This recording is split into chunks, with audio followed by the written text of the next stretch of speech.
and welcome. This is the third episode of Alt-Right 101. Thanks for joining us. I'm back with my co-host, Mark Collett, to discuss today's topic, cuckservatives. No, not conservatives, cuckservatives. Although it's very difficult to tell the difference anymore, and many would argue that there isn't one. So what is a cuckservative, you ask? Or a cuck, for that matter? In Old English terms, a cuck is a man whose wife has been unfaithful.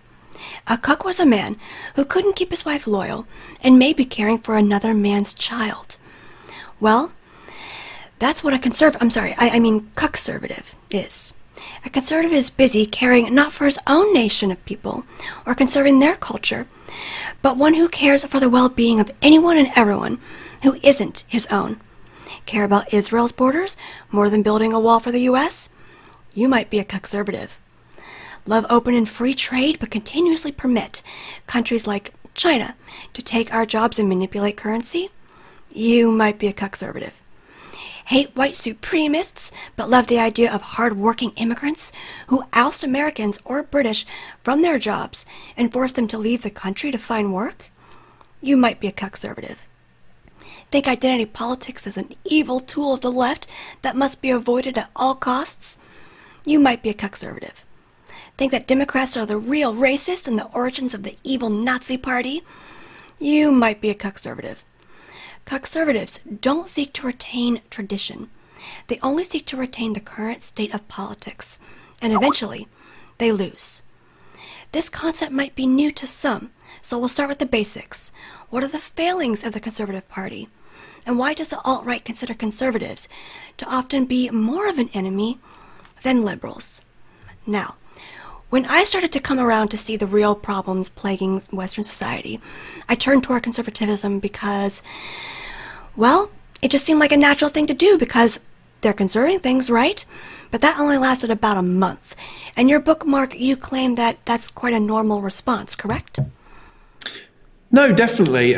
We should really define conservatism first. And conservatism is a political and social philosophy that promotes retaining traditional social institutions in the context of the culture and civilization in which one lives. So obviously, people who are drawn to fighting against the degeneracy, people who see that things are going wrong, people who see that there are problems in society, and people who logically tie up, some of the dots and think, yeah, the problem here is the left, it's liberalism. They look towards conservatism as a solution. They think to themselves, you know what? I want to conserve my culture, my heritage, my traditions, my way of life, and logically, I want to be on the other side to the liberals and the leftists or the social democratic parties. So they turn to the conservatives, only to find that the conservatives are indeed a false salvation, because conservatives don't really seem to ever take on the left. They never seem to fight back against the degeneracy. All they seem to do is try to conserve the current status quo. So to paint a small analogy, if you look at conservatives in terms of a military strategy, the conservative is only ever concerned with defense. The conservative holds a line. They draw a line in the sand and say, we're going to defend this point. And they stand there and defend that point or that ideological issue against the left, against the liberals. But the problem is, the liberals and the left relentlessly attack the conservatives' position. And regardless of how many times the conservative successfully defends their position, the liberals and the leftists just keep on attacking. They keep on assaulting the position until eventually the conservatives' line is breached, at which point the conservatives retreat and draw a new line in the sand, which then they seek to defend against the ever-advancing tide of the degenerates, the liberals and the leftists. But that's exactly the problem. The conservative can never win, because all the conservative ever does is seek to defend a position. And once the conservative loses their position, once they make a retreat, they never ever seek to regain the ground they've lost. They never ever seek to strive forward. And they never actually attack. All they ever do is defend. And that's what I mean. They're a purely defensive strategy. Now, if you seek to defeat an enemy, you have to constantly attack.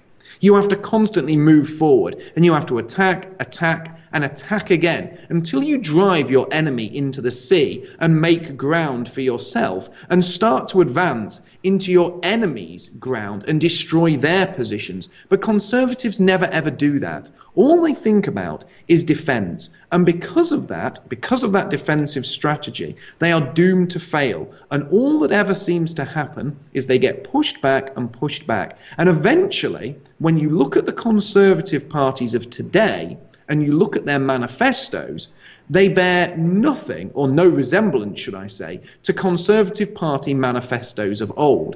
In fact, if you look at the two, you would see that the points that they're fighting to preserve today are probably so far left to the points they were fighting to preserve 20, 30, 40, 50, 60 years ago, you would actually find that modern day conservatives would completely disavow the conservatives of old.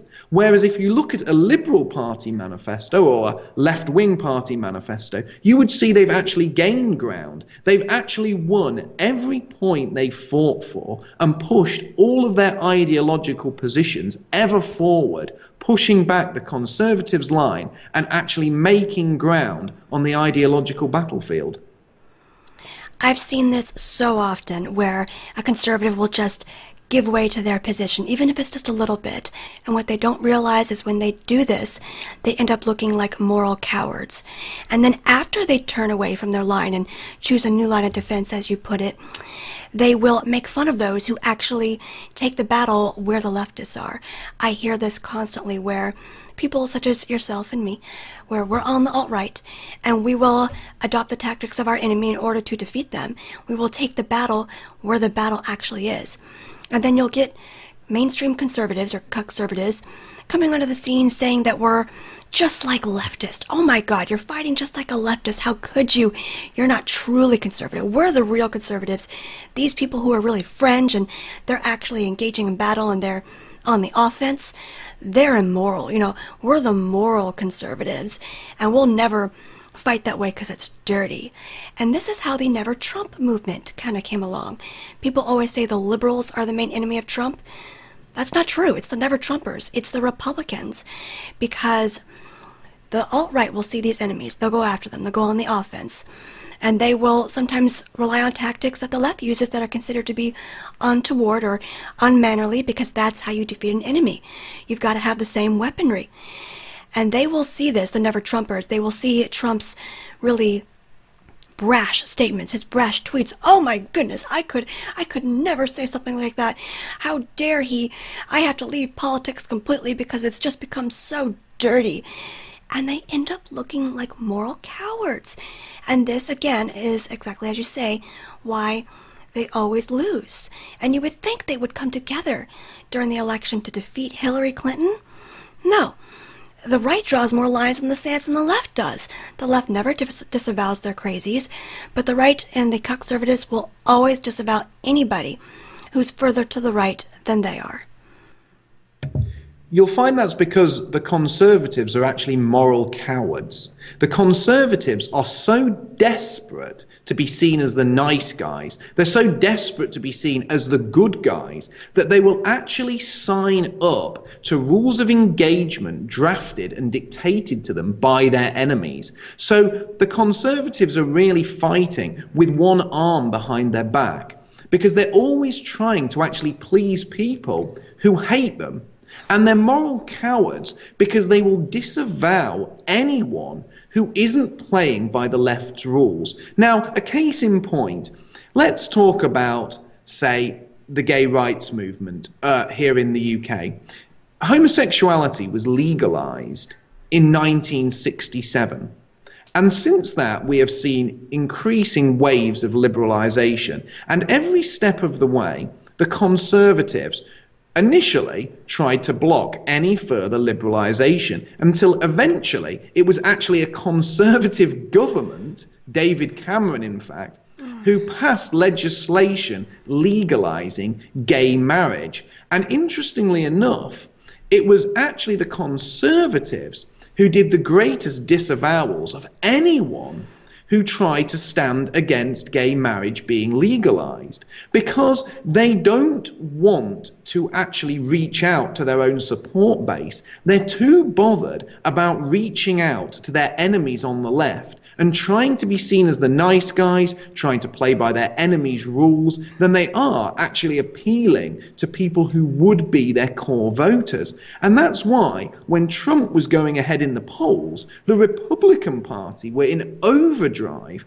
trying to rip him down, trying to disavow him, and trying to say that he wasn't a true Republican because he dared to talk about, yeah, exactly, thank goodness, because he dared to actually talk about winning back positions that the Republican Party had long given up on. And because he was trying to win those back and actually advance into his enemy's territory, and he wasn't adopting a purely defensive strategy, that actually bothered the Republicans. And what I mean by that is when Trump said something that was correct, he doubled down on it. When Trump knew he was in the right, he doubled down and he said, nope, I'm right, that's correct, and I'll back that up with facts and figures. Who cares? Who cares if it offends the left? Because it's true, and because our core supporters believe in that. Now, conservatives love, or cuckservatives love to disavow. They love to apologize, even when they are factually correct. Now, if you look at the left never disavow. In fact, in the UK, there have been Labour Party, which is the Social Democratic Party, the left-wing party, the equivalent of your Democratic Party, should I say. That's the best analogy you can draw. They're not exactly the same, but they would be seen as the logical equivalent. They've actually had some of their front benchers, which are their main people, being tied up with a group called the Paedophile Information Exchange, which is a pro-paedophilia group. Now, none of those people were disavowed. No apologies were made. And worse still, the Conservatives didn't push for disavowals. They didn't push for apologies. They just let it lie. Now, if a Conservative dared to come out and say something like, Islam is causing a major problem or clash of cultures here in the West, that person would be pilloried and he would be forced to apologize. Yet who's he really apologizing to? Because most people who would naturally vote Conservative would probably agree with that sentiment. But because they are so tied up with trying to appeal to people who will never vote for them, they're so tied up in trying to play the nice guy, they're so tied up in playing by their enemies' rules of engagement, they are always trying to please the wrong people. And if you want a small marketing analogy, if you look at the Conservative, think of the Conservative as a person trying to sell steak.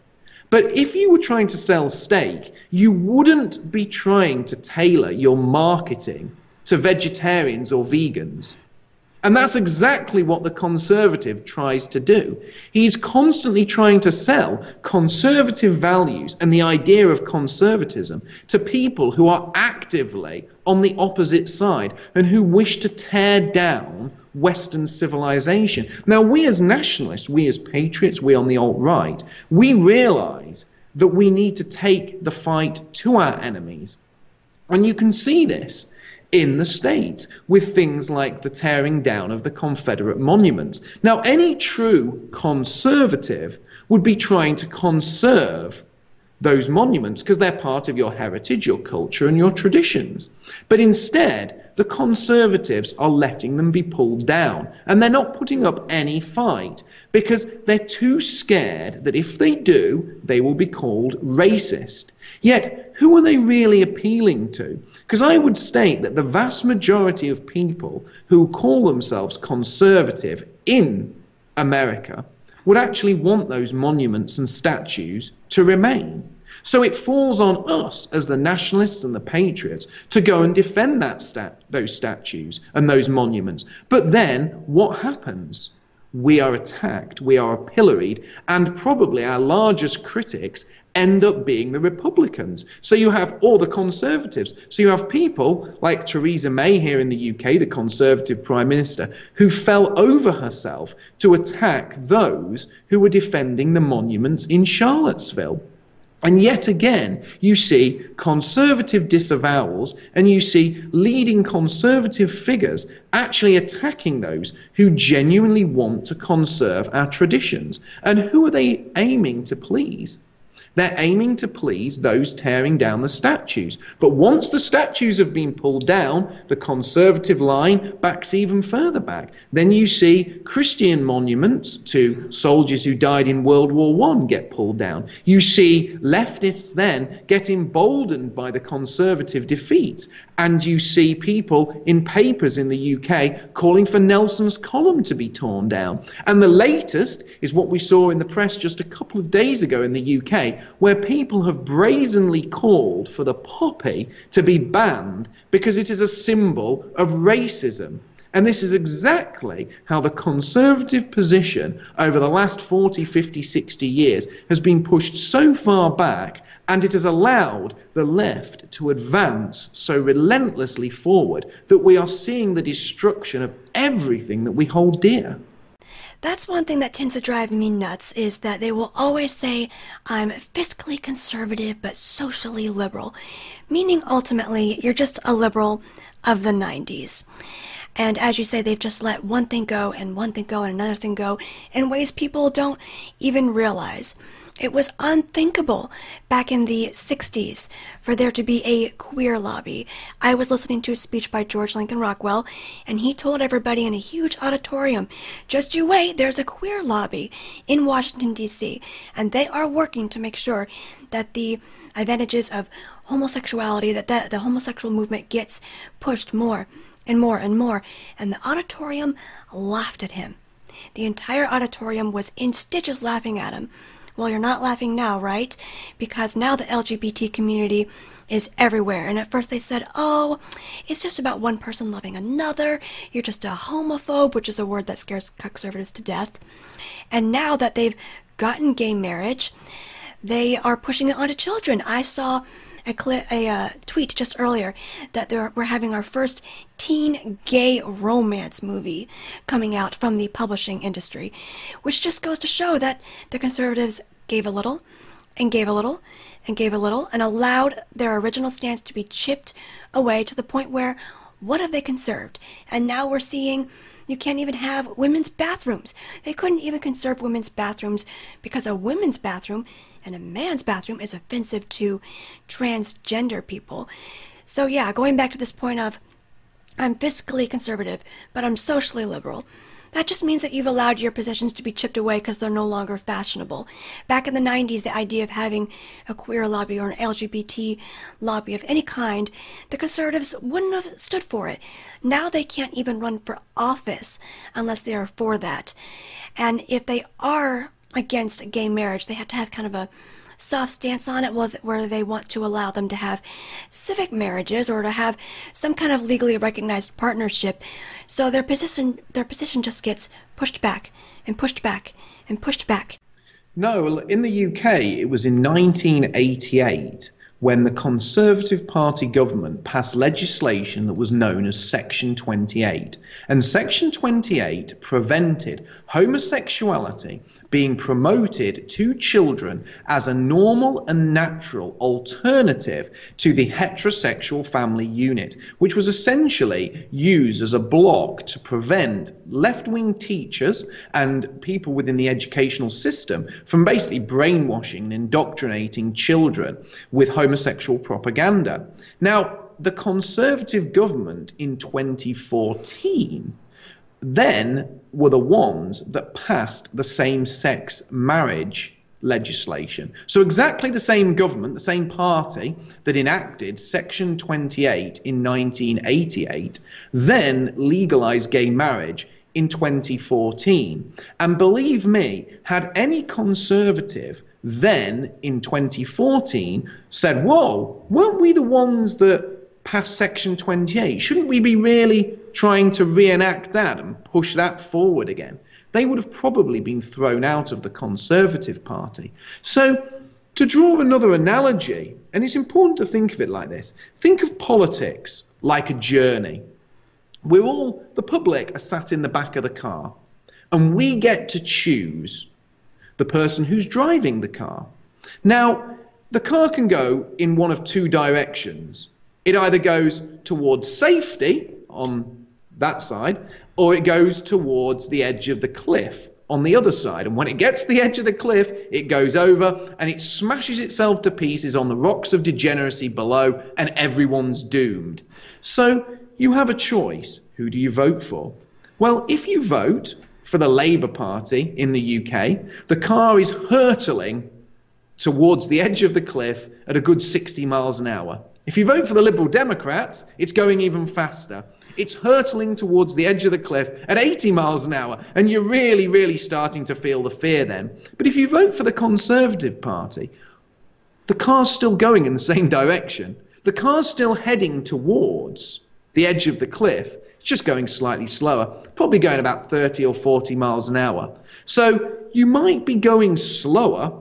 You might not be hurtling towards the cliff quite as quickly as you would if you voted for the Labour Party or the Liberal Democrats. But make no mistake, eventually you end up in the same place. You end up beneath the cliffs, smashed to pieces on the rocks of degeneracy, and your society is destroyed.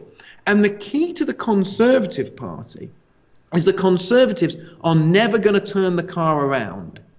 And that's why you need a strong nationalist party, a party that says, sorry, we're headed in the wrong direction. We need to get this car turned round, and we need to drive away from the edge of the cliff. We need to head back inland to a safe place where our people are going to be safe. We're driving ourselves to destruction. And fundamentally, the Conservatives will disavow and be objectionable to that idea just as much, if not more so, than the Liberals and the left wing. Because the Conservatives are trying so desperately to please their enemies, they will actually disavow people that they might actually find they've got more common ground with. You see, I would wager that if I was to sit in a room with your average Conservative with a small c, they would find more in common with me, and I would find more in common with them, than either of us would have in common with someone who was a rabid lefty, someone who was a member of Antifa, someone who would describe themselves as a liberal. Yet we have a Conservative Prime Minister in the UK who went on TV and stated categorically that there was no equivalence between Antifa and those who were defending the statues at Charlottesville. In other words, Antifa, according to Theresa May, were the good guys, and the people defending the statues were the bad guys. That's just like Donald Trump saying that the people at the Unite the Right rally were the alt-right, but what about the alt-left? And even though I was a little bit relieved when he said that, I just went, oh Lord, now they're going to be associating the alt-right with the alt-left as they're both equally just disgusting movements. They're trying to equivalize the two. Sounds like Theresa May did the same thing. No, she did exactly the same thing. In fact, she did it to a greater degree because the Conservatives here in the UK are often, in fact, worse than Liberals or the Labour Party in terms of passing legislation that infringes on our rights to freedom of speech, infringes on our rights to freedom of association, in a vain effort to prove that they are actually, as you said, fiscally conservative but socially liberal. And that phrase is something that absolutely sickens me to the core, because why would anyone standing for a Conservative party would claim they offer socially liberal policies? Because socially liberal policies is just another word for degeneracy. It's a phrase that just sums up degeneracy. Social liberalism is what has destroyed the fabric of our society. And Conservatives are people who are stood there And the public think they are trying to conserve these institutions. They are trying to retain the strength of the fabric of our society, but they're not. And that's what makes conservatives such a dangerous false salvation for our people, because millions of people who start to wake up and see the problems around them think, well, if I vote Conservative, if I go out there and align myself with the Conservative Party, I'm actually fighting back. I'm solving the problem. I'm fighting against the left, but they are being unwittingly used. And that is why the internationalists, the globalists, those pulling the strings, that is why our true enemies, the ones who are doing the manipulation behind the curtain, are so in favour of conservative parties, because they know that ultimately they will get where they want if people vote Conservative as a solution to the liberal degeneracy. Everyone ends up at the bottom of the cliff, smashed on the rocks of degeneracy if they vote Conservative. They might get there more slowly, but they still end up in the internationalists' desired location. And this is the line that I despise so much, now that you bring that up, where they say, our party has no room for hatred and bigotry. The Republican Party has no room for hatred and bigotry. Meaning pretty much you're completely disarmed. You can't criticize anybody on any level whatsoever. I completely agree. But you see, it's important to talk about what the Conservatives would say in their defence here. The Conservatives would simply state that you and I are monsters, and they are in fact progressive. Now that always bothers me, because the fact Conservatives use progressive as an adjective to describe themselves, and they happily use that adjective to describe themselves, shows just how far they will go to please their enemies. Because you see, there's nothing progressive about giving ground to one's enemies. No progress can ever be made when one is committed to pleasing their enemies, using their enemies' language and terminology, and signing up to their enemies' rules of engagement. And you have to see it like a line of cliffs that line the beach. The cliffs just get pushed back. They might be seen as strong and immovable, but the relentless tide eventually breaks them down and pushes them further inland. And that's exactly what happens with the Conservatives. They're like cliffs. They just get pushed further back and further back. And the left-wing tide is like a tide because it is relentless in its desire to eat away and erode the position the cliffs take. And what we need to do is build a movement that is genuinely politically aggressive. And I don't mean aggressive in a violent sense, but I mean aggressive in the way that it will push forward and actually try to take ground from its enemies. We need a movement that is tenacious and that will meet its enemies on the political battlefield and aim to take back the ground we have lost.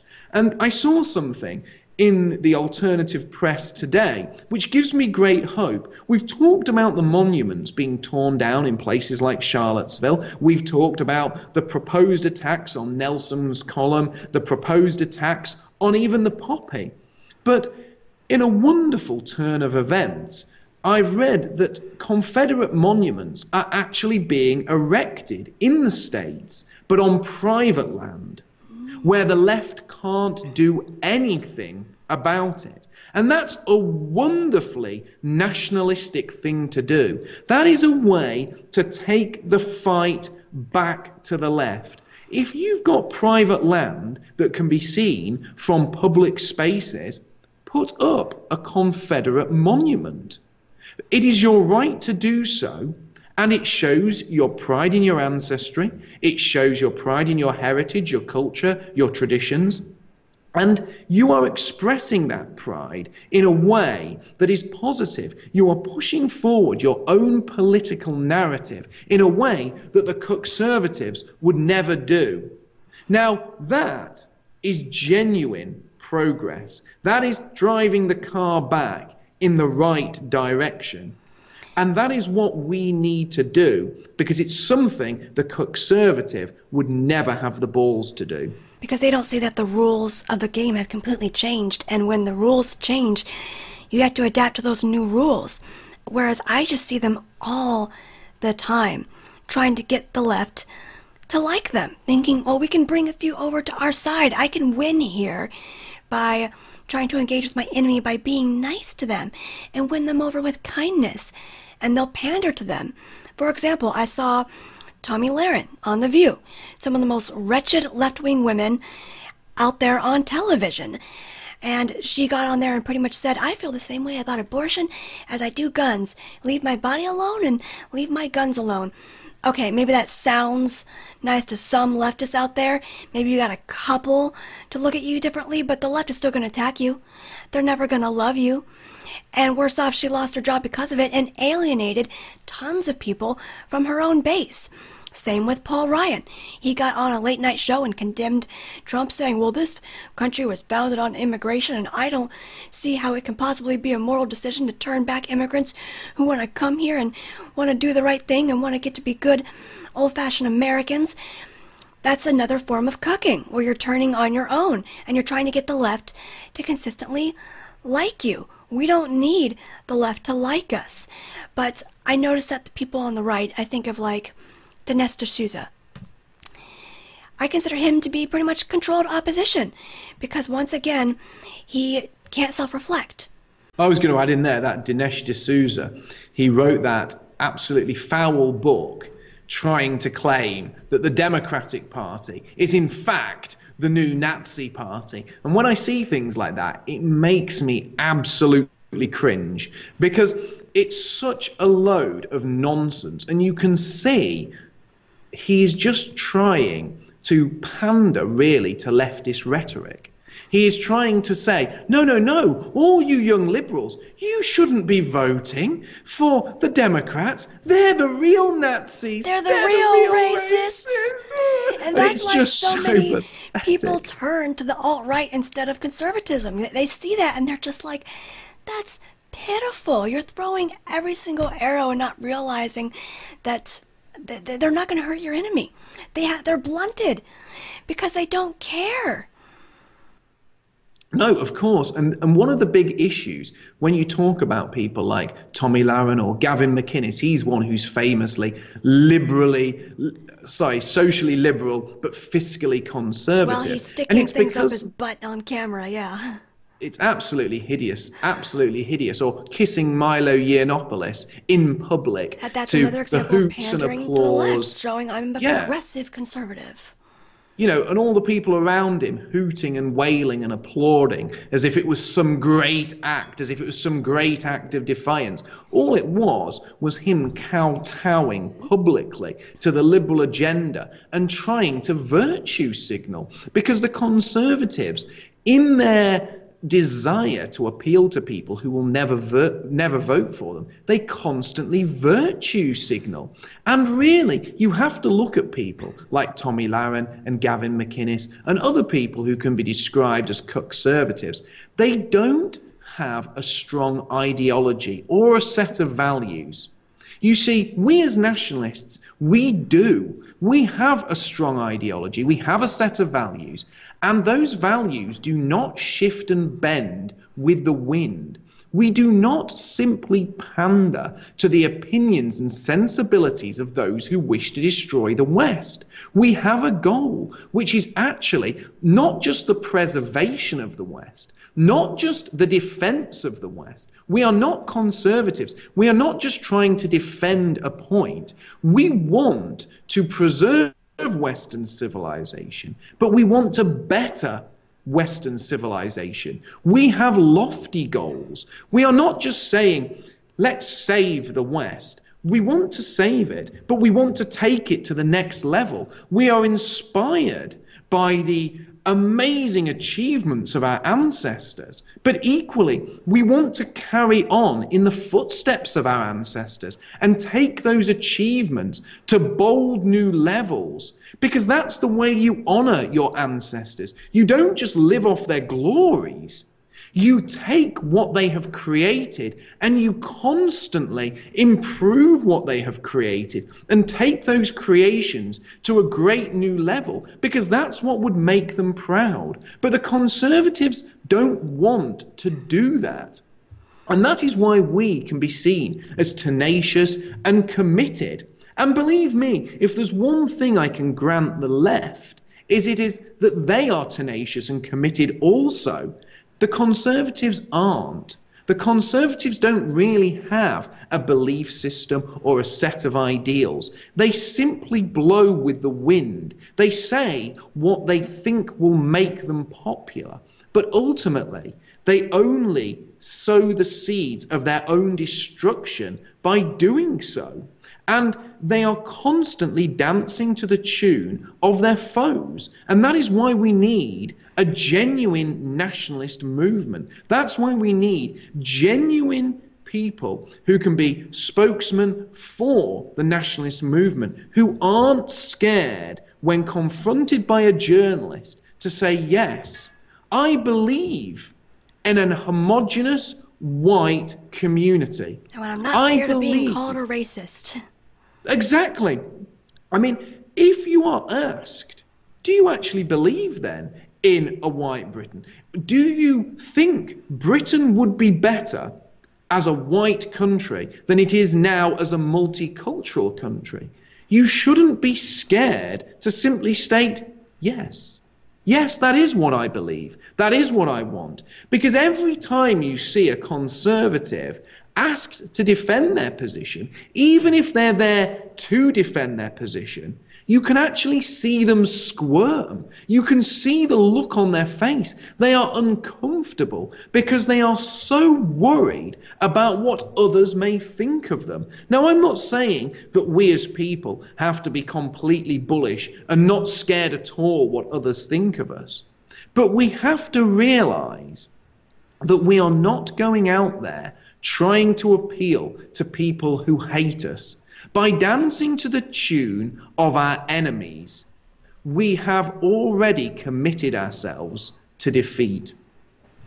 Now, do you ever in the UK get this whole myth of we're spreading democracy? Because this is one of the things that turned me against conservatism when I was in high school. That was kind of where the Iraq War got going and 9/11 had already happened, and we were deep into the Bush era of things, and there was this sense of conservatives and their false patriotism. And if you don't support the expansion of the U.S. in the Middle East, if you don't support going and bombing this country or that country and spotting the bad guy and taking him out, well, then you're not a true American. You're not a true patriot if you don't support every single thing our military goes and destroys. Do you get that in the UK? We certainly do, and that's another worrying thing about conservatism. And I believe they've been termed neocons, the people who support these wars. Yes. Like exactly. McCain's. But the problem is with these neocons and their endless wars in the Middle East, which rack up huge bills. I mean, these wars cost us absolutely billions of pounds, or in your case, I believe it's now trillions of dollars these wars have cost us in the Middle East, or the wars have cost you. And they also cost us a huge human cost. We lose hundreds, if not thousands, of Western troops in these wars. But fundamentally, there is huge loss of life, destruction of infrastructure, and displacement of people in the Middle East. And where do these people then come? You see, the conservative drive for these foreign wars, for this virulent exportation of democracy, then drives the mass immigration that destroys the West. And that is another major problem. You see, the nationalist doesn't think like the conservative.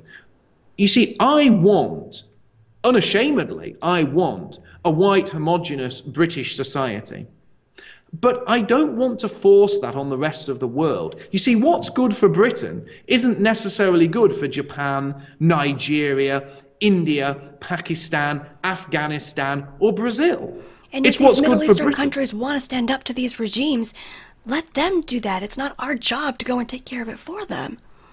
Exactly. And what I'll also say is, why would democracy work so well for the Middle East when it clearly isn't working well here in the West? In fact, in the Middle East, there are other huge concerns. There are many different ethnic groups, there are many different nationalities, and often you see a man like Saddam Hussein, and some people will call him a brutal dictator. Some people will call him a warlord. Some people will claim he mistreated large sections of his own population.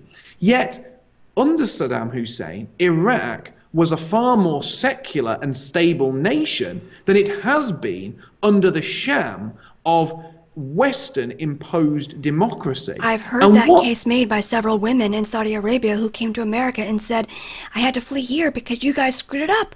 I had a perfectly fine life there as a woman prior to the West coming in and telling us they knew what was best. Exactly. And believe me, when the West does go and impose its rule on other countries, that is not an act of nationalism. That is not an act of respect for other cultures or other traditions. And when people say to me, what do I mean by that? Well, as I've said in previous episodes of this show, the world is big enough for everyone. And genuine diversity is what we as nationalists strive for. And I don't mean diversity in our cities and towns and nations, but I mean diversity on a worldwide level, where Arabs have their own countries, where Africans have their own countries, where the Japanese and the Chinese have their own countries, where everyone can revel in their own cultures, heritage and traditions. And the same should be true for the European. Yet the conservative doesn't want that. The conservative, whilst giving ground at home to his left-wing and liberal enemies, is all too eager to export democracy and his values to other countries who don't want those values, and they don't hold those values. And in fact, those values have destabilized other countries. So really, the conservative is a bundle of contradictions. The conservative is someone who stands for nothing, whilst at the same time stands for a bizarre imperialism that only serves the state of Israel. The conservative constantly defends a point, but when he loses that point, because he has been playing by his enemy's rules, he disavows anyone who claims that that defensive line was a right and just cause. The conservative is a bizarre, gutless, cowardly individual, someone who is more concerned with what his enemies think of him than he is about appealing to those who would naturally support him. The conservative ultimately conserves nothing. The conservative is part of the problem. And when the conservative reigns, we may be moving more slowly towards our own destruction, but make no mistake, we are still moving relentlessly toward that destruction. The conservatives are favored by the enemies of the West because they're a false salvation. They are people that aid in the destruction of everything that we hold dear. And we as nationalists need to pull people away from traditional conservative parties, and we need to get these people fighting for something better, fighting to regain the points and the defensive lines that conservatives have given up. We need to get them fighting for genuine morality. We need to get them fighting for their own heritage. And ultimately, we need to get them doing the one thing the conservatives will always disavow, and that's fighting for our people, for the indigenous people of Europe, and for those who settled America and made it the great nation it is today. And if you want a big example as far as how the left does not care about the conservatives' efforts to do things for them, and they will always just want more and more and more. One big example of that is Ronald Reagan and the way he caved and gave California illegal immigrants a pathway to citizenship. And California has never gone red ever since then. We're seeing a similar trend in Texas, where pretty soon Texas more than likely will go blue. And if that happens, the entire country is going to fall. And did giving California pretty much its own country in and of itself right now. Did giving those illegal immigrants make them into good little Republican voters? No. It just made it into this socialist state hellhole that people try to get out of, and it squeezed out the white people from that area. And it was all in an effort to appeal to immigrants, to appeal to these illegals, to get their vote. And we see that with DACA. We saw that with George Bush when he tried to give amnesty. I don't understand how so many Republicans can have this idea that, don't worry, they'll come in and they'll have good American values and they'll vote for the right. It just makes absolutely no sense when we have visual proof that these cucks trying to please these leftists and giving them what they want, such as a pathway to citizenship for these illegals, does not work. And if you want further proof of that, look at California. It has never gone red ever since Ronald Reagan did that. So I really don't want to hear from the cucks out there, Ronald Reagan was a great patriot and he's a perfect example of a good Republican. He's one of the reasons we're having to fight so hard for the heart and soul of the West right now. California holds so many electoral votes. I remember the night of the election when Hillary got all the electoral votes from California, and all of a sudden the rates just they just skyrocketed in the electoral, as far as the graph they were showing in the news. And once they kind of went to the other smaller states, Trump started to get back up there. But that's Reagan's fault. And it's just proof that catering to these people does not work. No, of course. And it's a very interesting thing he brought up, Ronald Reagan, because a very similar parallel can be drawn here in the UK, where the Conservative Party under David Cameron were brought in largely because David Cameron said he was going to tackle the immigration issue. And I believe he said he was going to get the number of immigrants coming into Britain down to a 5-figure level, so less than 100,000. Yet, in his last year as Prime Minister, Theresa May was the Home Secretary. She is now the Prime Minister. She let in 650,000 immigrants into Britain and admitted to 200,000 additional illegal immigrants coming into Britain that year. So in a single year, the Conservative Party, a party that had talked anti-immigration before the election, had let in 850,000 immigrants in total that they know about and admit to.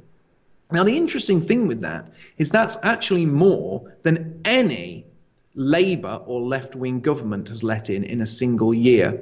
Yet that's the Conservatives. And then the answer to this is always, well, we'll stop immigration, but we'll have an amnesty for those who are already here. Well, that just sets the precedent that anyone who gets in illegally, if they manage to stay here long enough, will end up being granted amnesty and allowed to stay. And this is exactly how the Conservatives play into the hands of the left and ultimately do exactly the same as the left, if not worse, and will always bend to left-wing opinion on important issues such as immigration, such as amnesty. And once that's happened, as you so rightly say, the electoral landscape is changed forever. And once those people are here, once they have been granted amnesty, people will never get a proper right-wing or nationalistic government because they are bred out and it changes the demographics for the worse. And the Conservatives are just as complicit in that, if not more so, than any Labour or social democratic movement. And they try to distract us, right? They always say, oh, we'll just have tax cuts for the rich. That'll help stir the economy. It doesn't matter that we are constantly sending factories overseas. I heard Stephen Crowder say this, where he said, I don't care if Ford Motors wants to build a factory in Mexico as long as they employ Americans. Well, you know something? That's cuckish to me. I care, because those families are going to have to go to Mexico in order to keep that job. And that's one of the reasons we don't have a foundational identity and people aren't nationalists. They don't get to stay home and build a community and a life with a job at Ford in their hometown. They got to go to Mexico in order to be able to do that. And they're probably going to get paid much less too. So the conservative or cuckservatives' attitude toward this is, well, we can just adapt. We can just adapt. It's always, we'll adapt to the current situation and with all this progress that's being made. I don't want that Ford Motors company built in Mexico. I want it here for my people to get jobs so where they can build a stable community and home near their friends, near their families. And in the bigger picture, that just is a cover for internationalism or globalism. You're sending a company overseas. There's no national identity to be founded there.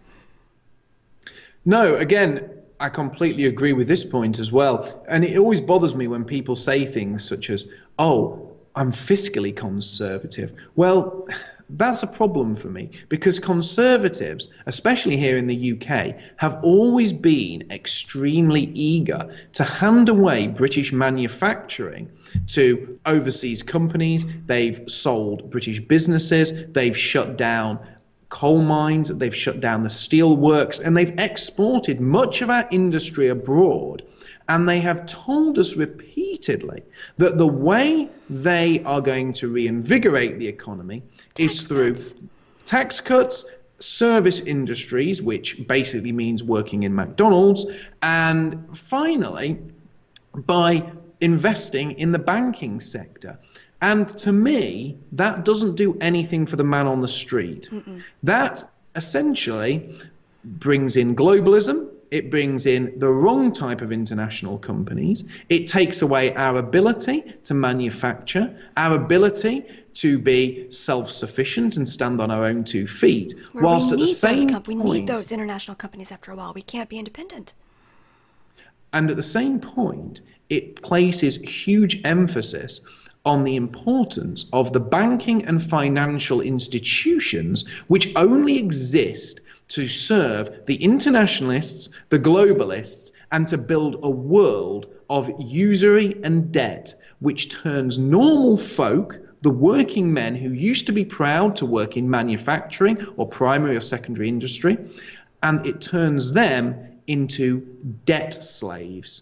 People who rely on these banking institutions and shady financiers as a way to get by in life. And that is something the Conservative has always been very proud of. But it is something that I do not like. And when you see Conservatives like Theresa May, as she did just before the independence referendum, the EU referendum here in the UK, she went for a secret meeting with the Rothschilds bankers, and she assured them that she would be voting Remain because she is a globalist. She is an internationalist.